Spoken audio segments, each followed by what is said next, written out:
Seandainya kamu orang soleh sekalipun, begitu kamu yakin 100% masuk surga, ada kesombongan dalam hatimu. Dan dia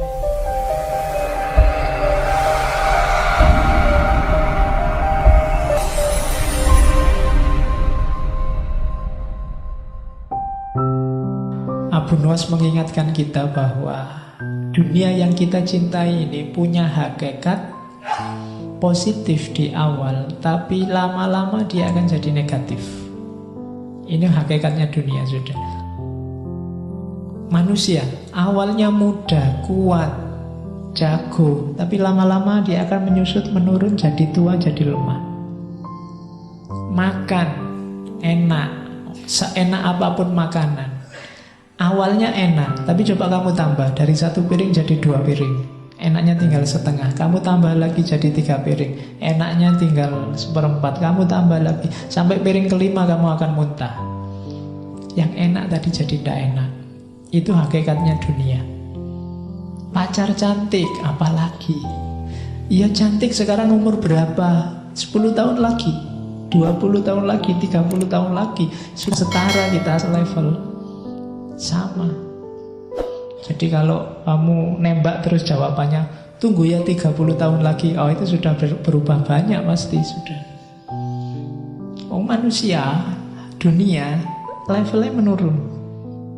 Jadi awalnya bening, akhirnya asin. Maka kalau kita jatuh cinta pada dunia, siap-siap sakit dan kecewa.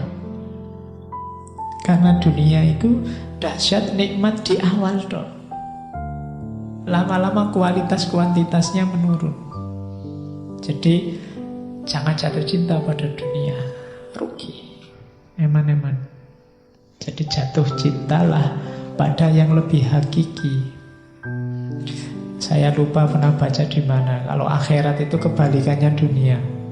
Akhirat itu tambah lama, tambah meningkat, tambah berkualitas. Cuma ya mungkin teori yang lain, kitab yang lain. Jadi ceritanya kalau di akhirat itu misalnya hubungan suami istri awalnya enak, diulang lagi tambah enak lagi, tambah enak lagi. Beda sama di dunia, tambah enak 2 kali 3 kali KO kamu sudah. Ya kalau di akhirat itu ada yang kitab yang cerita begitu. Sebenarnya itu metafor untuk menunjukkan kalau bedanya dunia sama akhirat. Maka yang kita cintai harusnya yang lebih hakiki, ketuhanan dan akhirat, bukan yang dunia. Terus ini sindiran. Wahai orang-orang yang peduli pada agama, ketahuilah bahwa kebebasan dan pemaksaan itu tidak ada. Semua yang kau tuduhkan tak ada benarnya selain kematian dan alam barzakh. Seorang pun tahu, begitu terpisah nyawa, apakah ia masuk surga ataukah neraka. Ini sindiran bagi kita. Di antara kita ada yang mengunggul-unggulkan kebebasan, ada kebalikannya, mengunggul-unggulkan kekakuan, pemaksaan. Yang satu beragama sangat keras, yang satu beragama sangat longgar. Yang satu andalannya kebebasan, yang satu andalannya pemaksaan. Katanya Abu Nuwas, semua yang kau tuduhkan tidak ada benarnya. Orang yang menganut aliran kebebasan biasanya menyebut yang aliran pemaksaan sebagai dogmatis lah, literalis lah, apalah, fundamentalis lah. Kebalikannya, yang punya aliran pemaksaan biasanya menyebut yang punya mazhab kebebasan sebagai liberal lah, sesat lah, macam-macam. Katanya Abu Nuwas, semua yang kau tuduhkan tak ada benarnya, dua-duanya salah. Kenapa? Jangkauan wawasan manusia tidak ada yang berderajat pasti. Satu-satunya yang bisa dipastikan dalam hidup ini hanya kematian dan akhirat, alam barzakh. Jadi yang kita omongkan berdasarkan pemahaman kita Itu semuanya tidak pasti. Satu-satunya yang pasti hanya kematian dan alam barzah. Maka untuk hal yang tidak pasti, jangan korbankan hal yang pasti. Karena hal yang tidak pasti tadi, kita meresikokan bahaya kepastian. Maksudnya apa? Kadang-kadang demi kebebasan, demi pemaksaan, kita terus saling serang, saling menjatuhkan, saling menyakiti, saling berbuat dosa. Ini kan resikonya setelah kematian. Jadi sebenarnya kita sedang menjual yang tidak pasti demi menjual yang pasti demi yang tidak pasti. Nah, itu kalimat ini arahnya ke situ.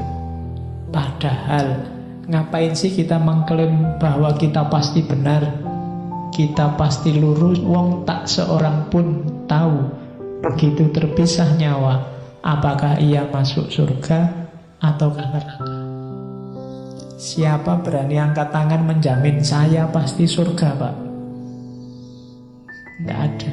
Seandainya kamu orang soleh sekalipun, begitu kamu yakin 100% masuk surga, ada kesombongan dalam hatimu. Dan dia yang jadi hijabmu untuk masuk surga. Jadi tidak ada satupun yang pasti. Wong begitu nanti di akhirat sudah hak prerogatifnya Allah. Mau surga apa neraka itu sudah urusannya Allah, tidak jaminan. Ada yang amalnya luar biasa karena kesalahan kecil, akhirnya nggak jadi masuk surga. Ada yang dosanya luar biasa karena kebaikan kecil, tidak jadi masuk neraka. Kan banyak cerita-cerita semacam itu. Ada ulama yang tidak jadi masuk surga karena mengambil kayu selilit waktu dia habis kondangan, pulang ke rumah ngambil kayu kecil karena tidak ada tusuk gigi miliknya tetangganya. Itu kan yang dicerita selilit sang kiai itu kan. Gara-gara selilit kayu kecil ini dia tidak jadi masuk surga. Tapi ada pelacur yang memberi minum anjing, gara-gara kebaikan memberi minum anjing ini dia masuk surga, meskipun hakikatnya dia seorang pelacur. Dalam tumpuan dosa, kebaikan kecil bisa membawa ke surga. Dalam tumpuan pahala, kesalahan kecil bisa menyeretmu ke neraka. Maka tidak ada yang pasti. Jangan menyombongkan diri.